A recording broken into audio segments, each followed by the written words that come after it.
So maybe being a furry might not be the pathway to human flourishing, but at the same time, if we just mock and make fun of them for saying they're a furry or whatever, because I'll be the first one to say that would be that's low hanging fruit, right? To just not do nothing but like mock that, it's very easy. But we're still talking about real people wrestling with some real issues. Yeah.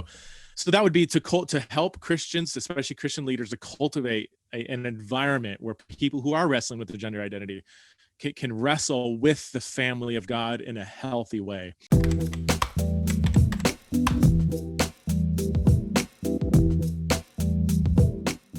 Hello and welcome to The Naked Gospel, where we explore, imagine, and re-envision what it looks like to follow Jesus and to actually know his gospel, to know his gospel with our bodies, with our relationships, and with our imaginations. I am your host, Shane O'Neill, and today we are going after a conversation that Christians are scared of. I'm scared of this conversation, and so we brought on Dr. Preston Sprinkle, who writes books about conversations that Christians are scared of. So his latest book is on transgenderism, and I'm excited. So Preston is the president for the Center for Faith, Sexuality, and Gender.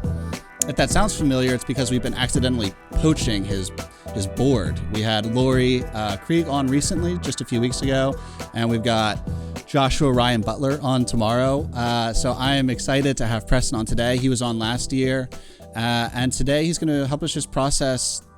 Really, it's an initiation into the conversation of transgenderism. It's a really big conversation, and we don't want to try and take a bite of the whole thing because we won't be able to process and ingest it well. We want to take faithful small bites and ingest properly.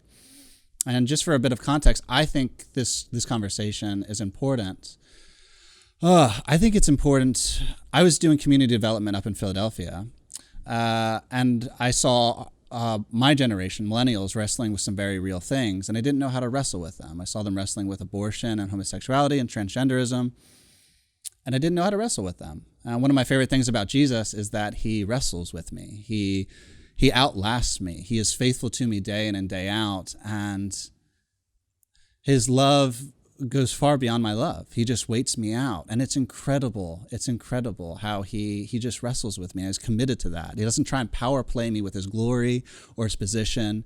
He literally just humbles me with making days to explore and to know him. It's just incredible.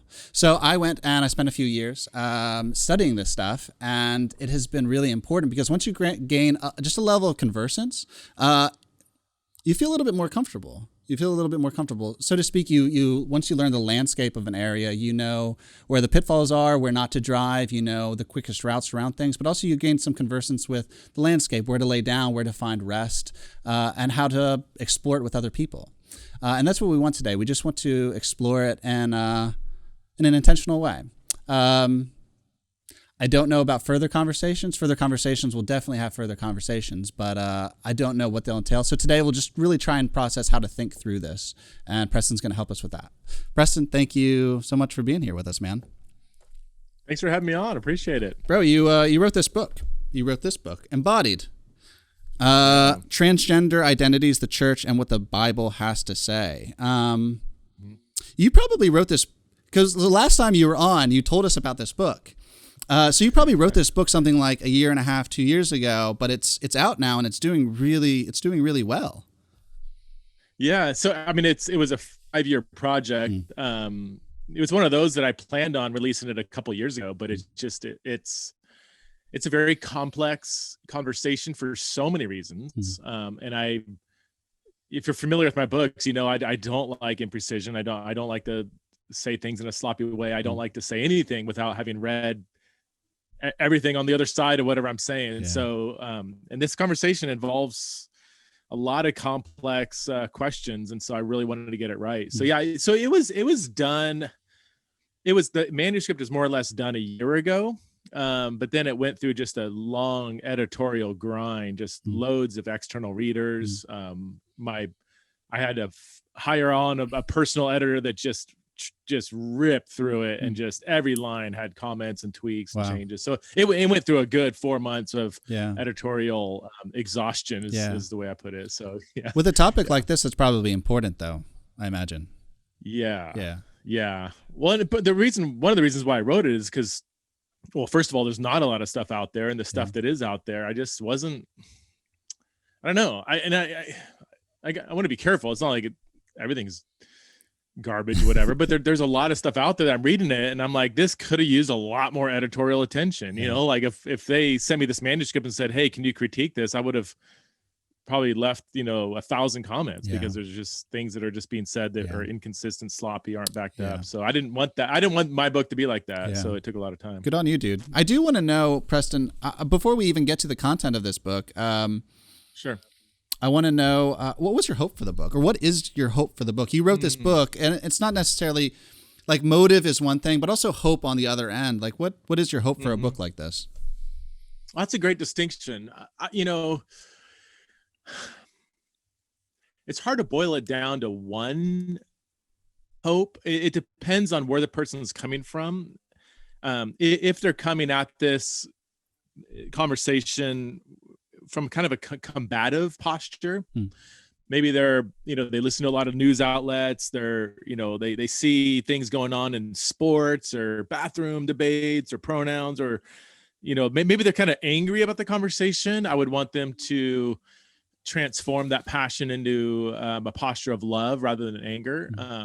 Or if other people maybe are on the other side, where they are loving trans people comes really easy, and maybe they're not thinking very deeply about some of the real important concepts that surround the conversation. I would want them to walk away appreciating maybe the complexity of some of these some of the topics that the transgender conversation sort of it kind of unearths questions about. What does it mean to be human? What is the relationship between our bodies and our brains, and how important is biological sex? And can someone be born in the wrong body? Is it okay for a Christian disciple to transition from one sex to the other? And many other questions like that. So so I guess wherever you're coming at, I would want somebody to maybe come to a more fuller appreciation of the grace and truth that this question necessitates. That's kind of a vague general way. I love all of that. And it really is kind of a shotgun answer, because as you say, it sounds like you have quite a bit of hope,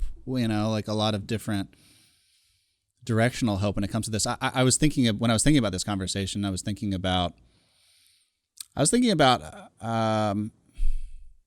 at the very least, even if this wasn't a politically charged conversation, even if there was a demographic with a suicide rate that has these kinds of numbers, like the church really should look at those kinds of statistics to try and figure out who should we love, like what would Jesus, who would you have us love? And to see like suicide rates at that level, it's like, okay, like we should love those people for sure.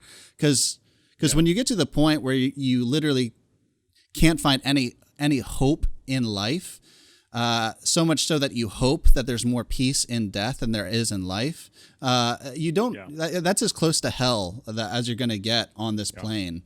And so I think your book. I listened to your conversation on Unbelievable, and even then you're talking to a transgender person, and they really appreciated your book. They really found it. It seemed like they felt like your heart was just bleeding through all the words, which is really cool to hear, That's I would say that's probably the best feedback I've gotten so far is when a trans person reads it. And there's been a lot of, I don't want to say, damage done by non-trans people addressing this topic, whether it's through a blog or a podcast or whatever. Like there's a massive gap between actual trans people and their experience, what they're going through, and then you have this, the rest of the population that isn't trans, and when the trans person hears the non-trans person talk about it, it's super difficult, so difficult because there's so much ignorance, so much misunderstanding, so much just ignorance. And I don't mean that in a demeaning way, just lack of knowledge. Like people are saying things and doing this, saying this, and they're just like triggering people right and left. And I think that has been so far the almost shock, the shocking thing when when a trans person reads the book. They may not agree with everything. No one's going to agree with everything. Okay. but they're like, wow, he has taken the time to truly get to know trans people, so that he does understand kind of a lot of our concerns. So that's a huge win, man. Yeah. I don't expect people to line up, but to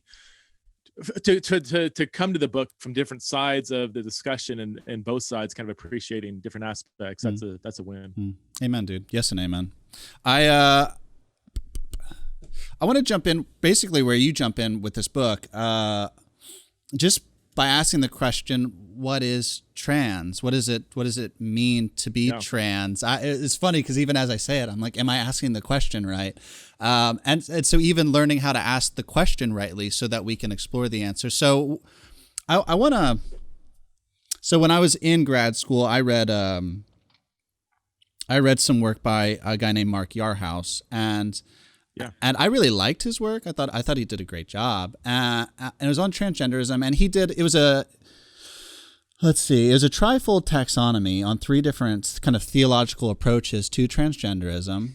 One was diversity framework, where it's argued that that transgenderism shows the multiplicity and diversity of God's glory in creation. And so transgenderism is something that's good and beautiful and holy. Another one was an integrity framework where all of creation has an integrity to it. Transgenderism is a violation to that integrity, thus it's rebellion and sin.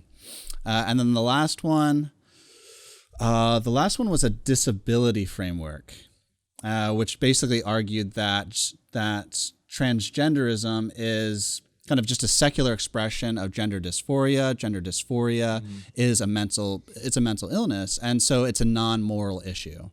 And that sounded like it was Mark's position, Dr. Yarhouse, as though I know the man. And I found that taxonomy to be quite helpful in approaching this. But even at a face, because you help right off the bat with like terminology and those sorts of things in that chapter. So at a surface level, and then take us deeper also at what is trans and what does it mean to actually look at it? Mark Yarhouse has been kind of the go-to evangelical leader in this topic. And he admittedly he's like, look, I'm a Christian psychologist, so I'm coming at this conversation from a psychological perspective as a Christian, you know. Of course. And for me, I would say, like, I read a lot of psychology, but I'm not a psychologist. I come at it from more of a theological, ethical, pastoral perspective. And so I think I think our work very much kind of complements each other, but we're not saying the same thing. And then there's even some disagreement, might be a little.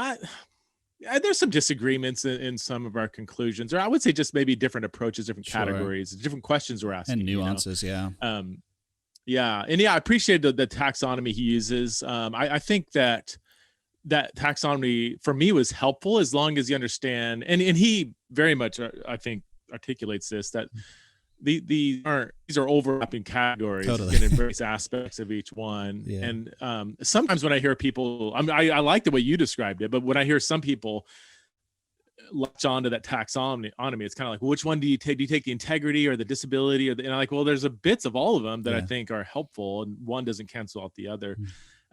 You ask, what seems like a basic question, but it's a fundamental question. What does it mean to be trans? And you ask 5 people that question, you'll get 6 answers. You ask 10 trans people that question, you might get 11 different answers. And I'm being kind of overstating it, but not really. Even within the trans community, there's a debate, big debate, huge debate about what it means to be trans.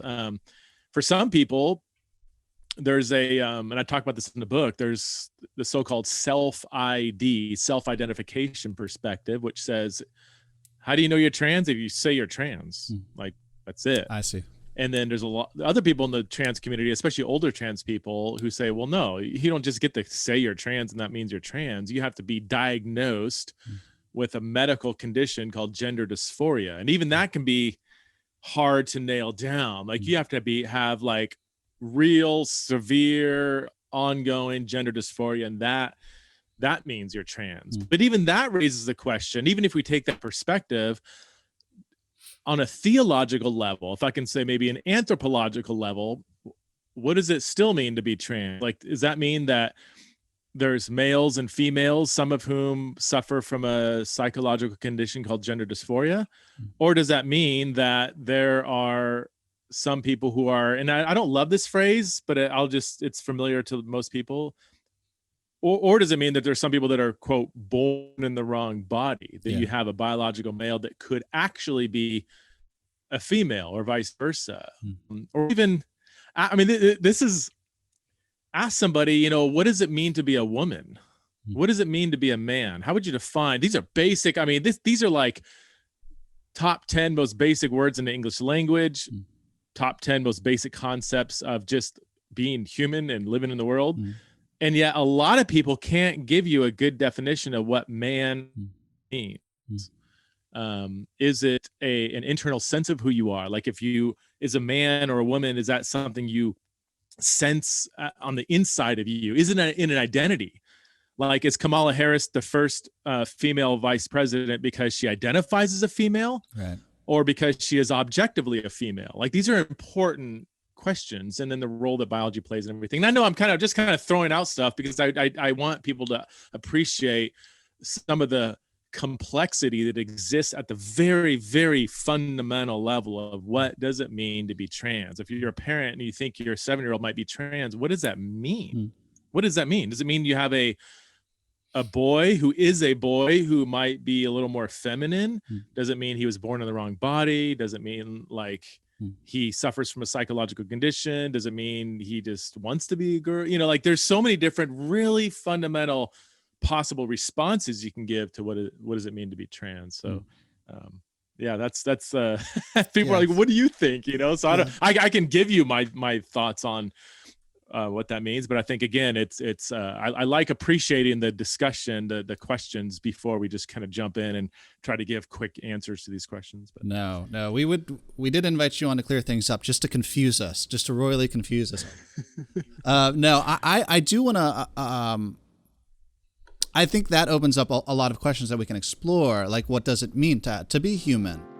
Hey family, Lent is upon us. Lent is the time when we intentionally get to feel with God, considering he went through a lot to feel with us. Lent is where we get to see the longings and the passion of Jesus, and him coming to step into our world as a co-sufferer, so that he could extend compassion and empathy to us as we suffer. I spend a lot of time avoiding my emotions, my feelings, with stimulation, and Lent is always good for me, and it's always good news to know that there's a God who wants to feel with me as I hurt through life. So this Lent, I'm going to actually be reading this book. It's called The Proven Path by Joel Hesch. It's the story, it's 3 stories, 3 different guys who are struggling with lust in 3 different ways, and they're from different demographics. Some of them are married, some of them have different ethnic backgrounds, different ages. So I'm really looking forward to it because it allows me, the plurality of their stories allows me to see my story and their stories. So I wanted to invite you into reading The Proven Path with me, and to, just engaging that parts of who we are, so that we could start to prepare ourselves for Easter and for resurrection and for all that Jesus, really actually has for us, instead of just lip service to something that we don't necessarily believe. So come read this with me. It'll be in a link down below. Thank you. And let's get back to the episode. I read this book by a trans guy named Austin Hart, and it was called Transforming, or Transformed. It was one or the other. And so it's a kind of a Christian argument for transgender folk, kind of doing for transgenderism what Matthew Vines did for homosexuality back years ago. And so I read that, and that was helpful, and it was helpful to hear Austin use Mark Yarhouse's work, his taxonomy, and to say I hold to a diversity framework, and so when he goes through Genesis, Austin, that is, so he was basically making the argument that sure, it's articulated as binaries, but it's not supposed to be necessarily understood as binaries because there are amphibious creatures that can go on land and in sea, and then even when there's land and dry ground, like there's marshes, there's swamps, there's different areas where there's a hybrid between the two, and there's diversity there. And so, of course, when we get to the male and female, it's not meant to be understood as just male and female, but that there's a spectrum, that there's a rainbow in between.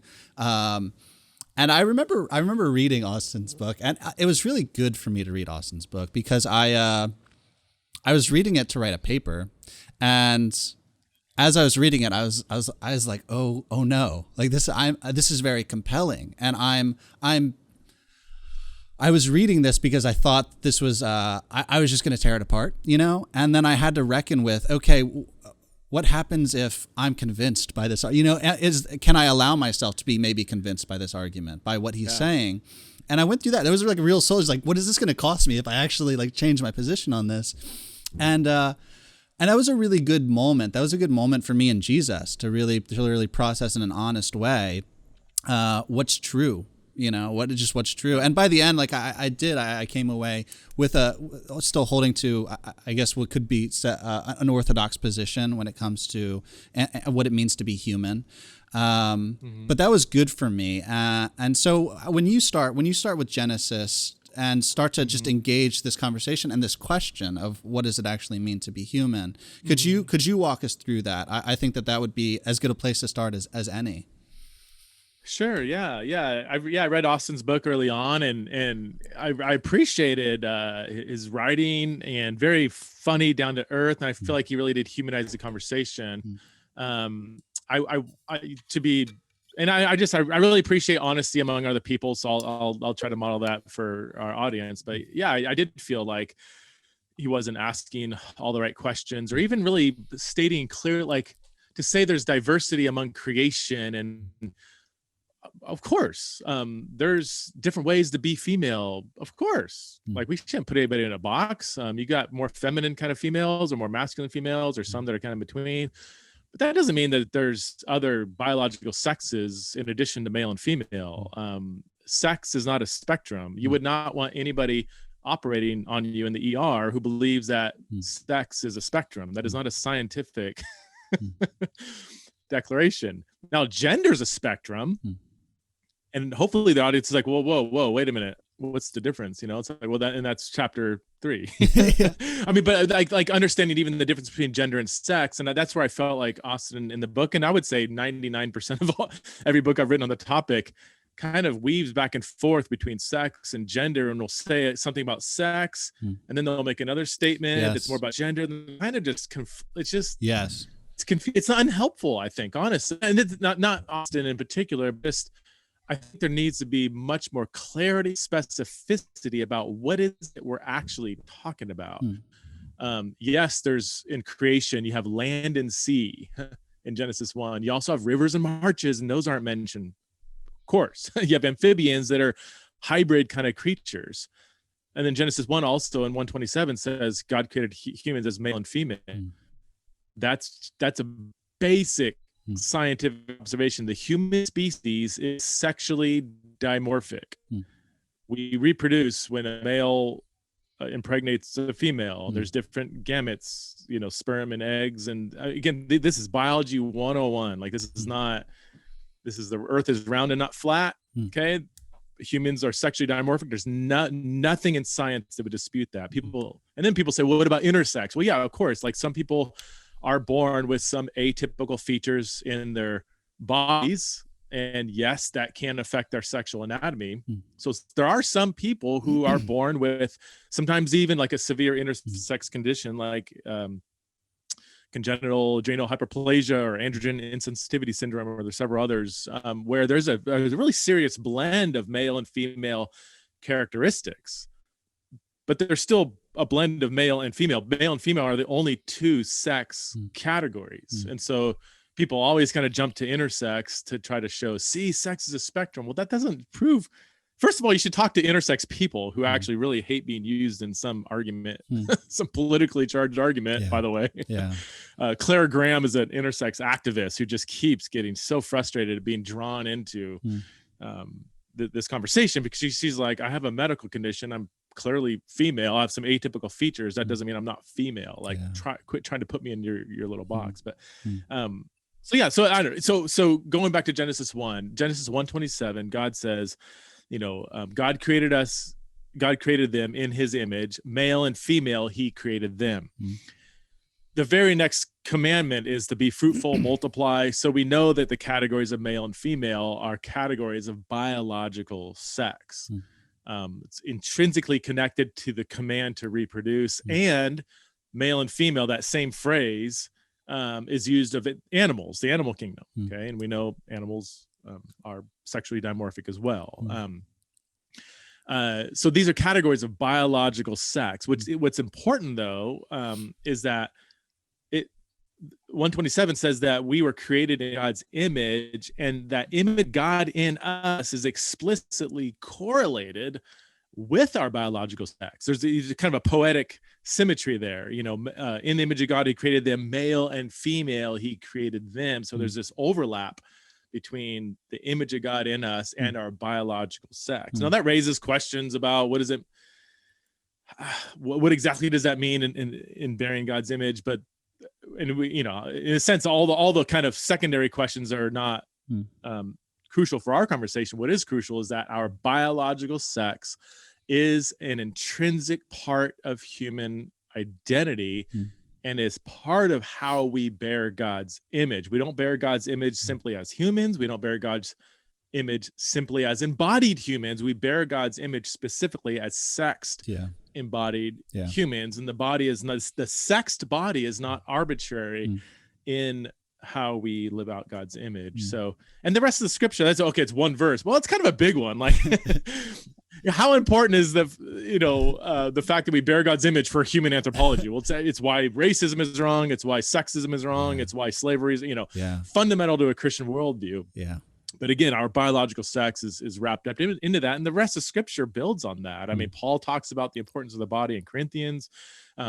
First century Judaism, Jesus that came out of that very much had a high view of the body. The Christianity were not Gnostics, or even Platonists, where they had this stark dichotomy between the soul and the body, or the material and immaterial. Christianity did view the body as this organic unity between body and immaterial. Some people call it the soul or the spirit. So I could stop there. There's a lot more I can say, but I think Genesis 1 is super important for understanding human nature. I think all of that is really helpful. And as you say, a lot of questions fall out of that, but there are a lot of resources, I would say, in the church. I think Wesley Hill or Bronwyn Lee, like different people who've really gone after what does it look like to be a sexed single and to live out your Imago Dei. And I love that stuff. I was single for 30 years and I really needed that stuff. That was really helpful. What does it look like to know Jesus and to be fully formed yet single, Well, at the same time, I think, so I don't think there's anything at odds with what they're saying, what you're saying. And just because there are a lot of questions that fall out of what you're saying doesn't mean there aren't really beautiful answers to catch the questions that you're articulating. Can I just really quick to clarify something based on what you're saying? Yeah. To say that male and female biological sex is necessary for the image of God does not mean that marriage, the coming together of male plus female, is necessary for bearing God's image. And that's where sometimes people make that mistake. Yes. And the clear reason for saying that is because Jesus was single and he was still biologically male and became human. So I just want to make that clear in case somebody was kind of making that assumption based on. No, I think all of this is good. I think those nuances are really quite important because this conversation is rife with landmines. It's like, okay, he's saying sex is like, okay, so procreation is a part of my Imago Dei, a big part of my Imago Dei. So if I don't get married, I'm not a fully formed human being. And it's like, okay, you took steps and just walked with it, but sure. And so the clarification is important. Same thing with sex, biology, and gender. I think probably a lot of people who are listening maybe heard that and their head tweaked a little bit, at that, not really know. It's like, oh, that's not true, and it's like, I think this conversation is important for these kinds of reasons because even what is gender dysphoria, Because it seems like, depending on how you define gender dysphoria is a part of early childhood development. Like, I remember being a kid, and like, I had three sisters. They put a dress on me, you know, and I like, it's happened, you know. I've gotten a makeover before, and just because I played along with it, and doesn't mean that I'm not a guy, you know. It doesn't mean that I'm not a male. And it's a big part of that exploration. It's like, okay, what colors do I like? What kind of toys do I like? This is a part of development. And so it really depends on how you define gender dysphoria and gender. It's like, of course, like, women, like, little girls can play with Legos, you know, like there is a spectrum there, and it's a really beautiful one. So, like, what does it mean to be masculine and feminine? Those are really wholesome questions to have, and we should be allowed to have those questions. All at the same time, it's like, well, yeah, he's got male genitalia. That's a dude. Like, he's got those chromosomal. He's got those chromosomes, and so we can make deductions from there. So I really appreciate the nuance that you're drawing out. Mm-hmm. Yeah, gender dysphoria is tricky. I mean, that's so gender dysphoria just has to do with the distress that someone might feel based on some kind of incongruence between their internal sense of who they are and their biological sex. Some level of distress associated with how they are responding to, if I can put it like that, their biological sex. But even I mean, that's a fairly precise way of describing it. But even psychologists will say, yeah, it's kind of it's a bit of a moving target, and it's also, especially in today's day, I mean, it's so politicized and idealized. There's so much ideology that goes into even these categories too. So, for instance, up until 2013, the standard psychological or psychiatrist, the term used by psychiatrists and psychologists was gender identity disorder. All the way up until 2013. And then in the fifth edition of the DSM, the Diagnostic and Statistical Manual of Mental Disorders, the fifth edition came out in 2013, and they changed the term from gender identity disorder to gender dysphoria. And there's actually a lot of dust kicked up with that change, because some people kind of were calling BS on that, saying, well, wait a minute, we're changing this term not based on any advancement in scientific discovery. There's no scientific reason why we changed it from gender identity disorder to gender dysphoria. Seems to be ideologically driven, which is what several people said. Ken Zucker, Ann Lawrence, J. Michael Bailey, Ray Blanchard, several like renowned specialists in this area said that this is ideologically driven, because gender identity disorder makes it sound like something's wrong. Like you have a psychological condition. This is not who you are. This is a condition that you experience. It's but then gender dysphoria just is a neutral term. It describes why I feel distress. Why do you feel distress? Well, because people aren't accepting me for who I am, and that's causing the distress, rather than, no, there's something kind of going on inside of you that needs to be addressed. So it's really subtle, but if you really think about it, it's like, oh yeah, that you can see where there's a lot of ideology going into it. But like you said, I hear from people all the time that, just like what you said, that, well, as a kid, I wasn't comfortable with my body, and or maybe my sister stuffed me in a dress, and I kind of wondered, like, what's going on here? Or I talked to a lot of boys that, were erotically kind of turned on by, they went in their mom's closet and put on her underwear and masturbated. Can we talk about this in the show? I don't know. Yeah. I mean, that's not that uncommon, and yet that can raise questions about, well, why did I like this, and what does that mean? And kids are going through all kinds of stuff. And so sometimes I think gender dysphoria can be so broadly defined. It's hard to separate who's dealing with kind of this severe psychological condition that's really impairing their life versus who's going through the kind of the natural, sometimes confusing, experiences in life. So we know from all the studies that children who are diagnosed with gender dysphoria, that 61 to 88% it ends up going away after puberty. Wow. Like there's something about going through puberty that kind of it aligns their body with their internal sense of who they are. But for those who don't, those who, for those kids that they experience it from a very early age, they go through puberty and it's still very severe. Man, it's no joke. Gender dysphoria. I've got friends that the way they describe it, it's just like some kind of electric current just pulsating through your body. Sometimes it's literally a traumatic experience just to get dressed and go outside in public. The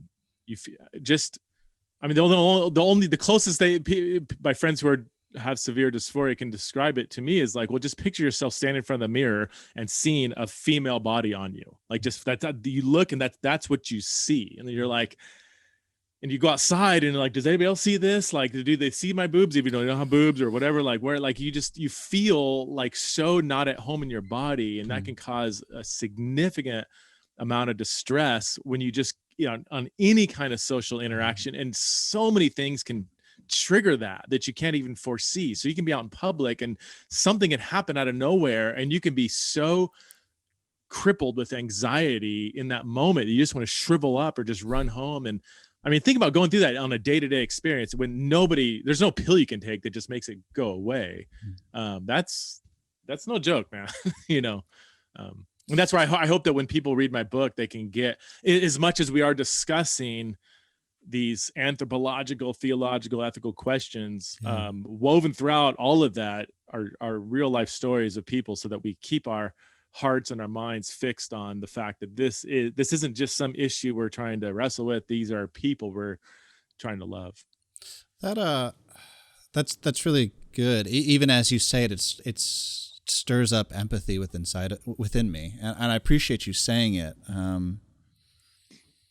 Because if the truth isn't clothed in compassion, then we're presenting it wrong. And I do want to ask, what do you want? What is your exhortation for the Christian church? Like, what do you want? What is your, again, I guess this would be a particular application of the hope of writing a book like this. Exhortation for Christians, your longing. So, because there is a sense in which, okay, yes, like I wish we were maybe more precise, but also more precise with our language. But then there's an aspect where it's like, well, some people are like, they really hurt. They hurt big. Right. And so what would be your hope for the church and for Christians? So the church corporate, but also me, Shane, as an individual Christian. Yeah. What's your hope, Preston? That's good. A couple of different things. Yeah. Number one, building on what I was just saying, I mean, my hope would be that for the people who are wrestling with their gender identity, and then that's a growing number, especially among teenagers. I mean, identifying as something other than your biological sex, especially among teenage females, has skyrocketed in the last few years.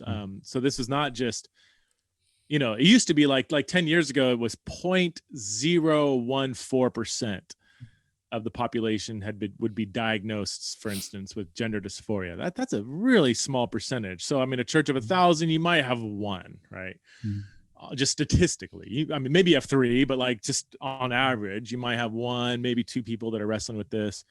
But now, because there's a lot of, now there's just a lot of, I think, confusion around different identities and, non-binary, gender fluid, gender queer, two-spirit. Even I talked to a guy the other day in Montana, a high school student.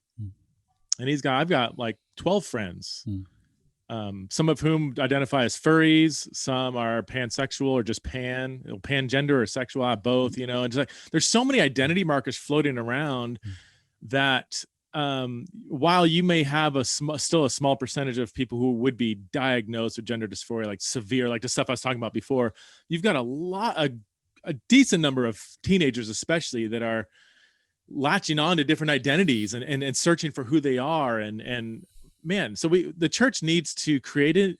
So here, my first answer to your question, that's kind of a running start, but is we need to create environments where people, especially teenagers, feel comfortable, where they can wrestle out loud with who they are, without being judged, but I would also say without being just simply affirmed in whatever they believe about themselves to be true. You know what I mean? Like, I think a healthy environment, a gracious environment where they can receive wise guidance on how to live a flourishing life as a human. So maybe being a furry might not be the pathway to human flourishing, you know, but at the same time, if we just mock and make fun of them for saying they're a furry or whatever, because it's look, I'll be the first one to say that would be that's low hanging fruit, right? To just not do nothing but like mock that, you know, it's very easy. But we're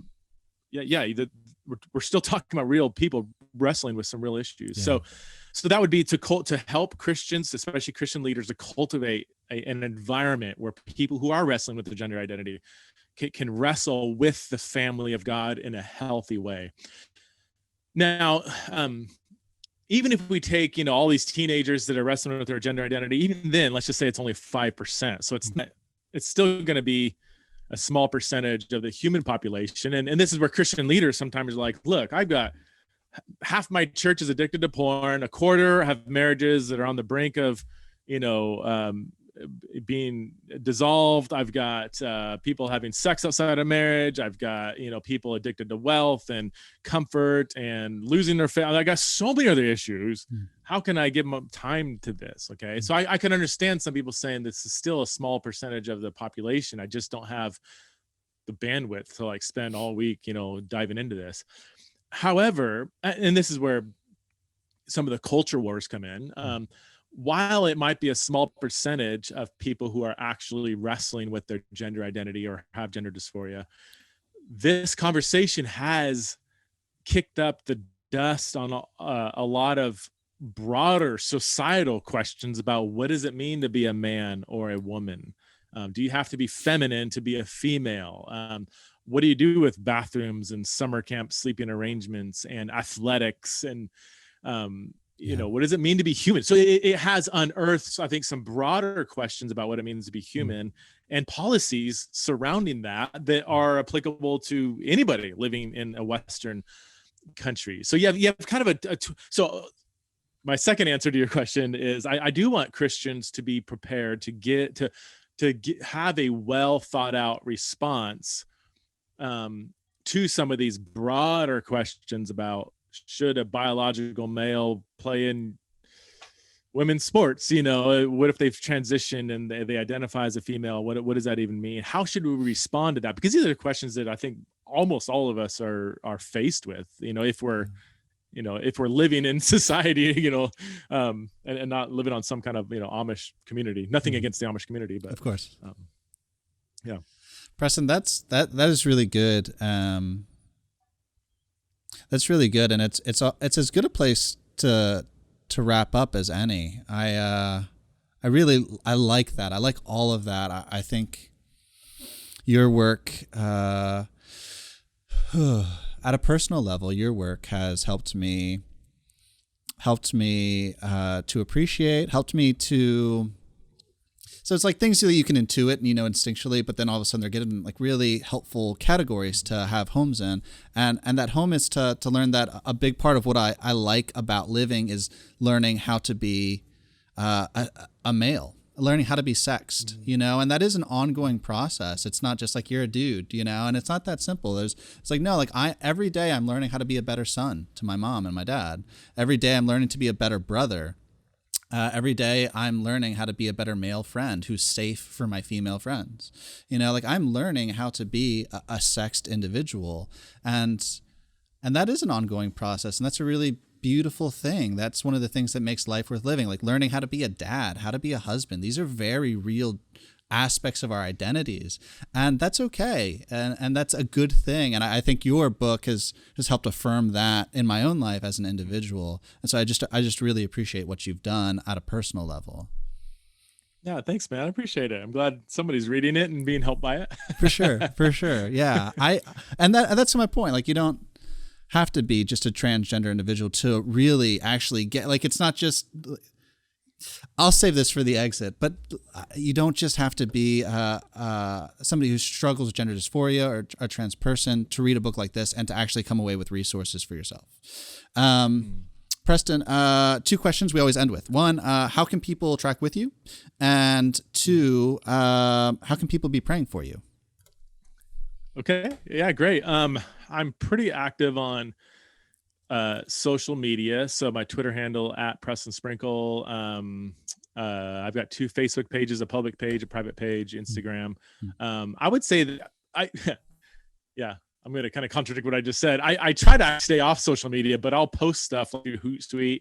So I don't even know if it's landing, if people are canceling me or liking it or whatever. I just kind of will post something and then run away, you know? Yeah. So I actually don't interact hardly with anybody on stuff, but I'll post stuff regularly. But I have 2 websites. One is my personal website, prestonsprinkle.com. The one I'm probably most active on, though, is centerforfaith.com. That's my ministry website. So I typically blog about once a week. And I also run I do a lot. I'm stressing myself out by, reflecting on this. I've got a podcast called Theology in the Raw. So I do 2 podcasts a week. Typically just really like having the conversations that you're not allowed to have at church. That's what we do on our podcast. So that's Theology in the Raw. That would probably be where my voice is most often heard, maybe. So yeah, that should keep people busy for a while, I guess. It should, yeah. It keeps you busy. For me. Yeah. Pray for me.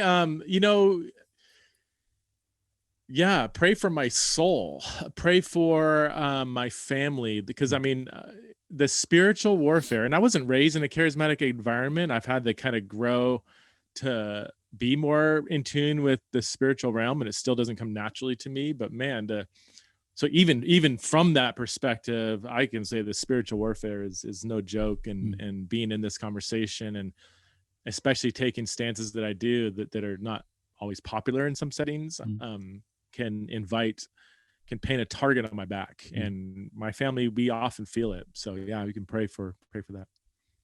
Preston, thank you for being with us today. I said this to you last time, but you are a big brother to so many of us, and we really appreciate your work. We appreciate you taking time just to be with us, to help us learn how to even begin processing this stuff. It's a real gift, so thank you. Yeah, my pleasure. Thanks for having me on again. Appreciate it. For sure. Guys, thank you just for being with us today. I hope you enjoyed this conversation. If you did enjoy it, share it with somebody you think would benefit from it. I do want to continue to plug Preston's book. I liked it so much. It's Embodied. It's important for so many reasons. To learn how to have these conversations, it'll stir up compassion within you. It'll take you far on the Jesus way. It'll also teach you how to love yourself and what it looks like to love your neighbor as you love yourself. All of these things are so very important, and it just, in a lot of ways, begins the conversation that so many churches should have started having a decade or 2 ago.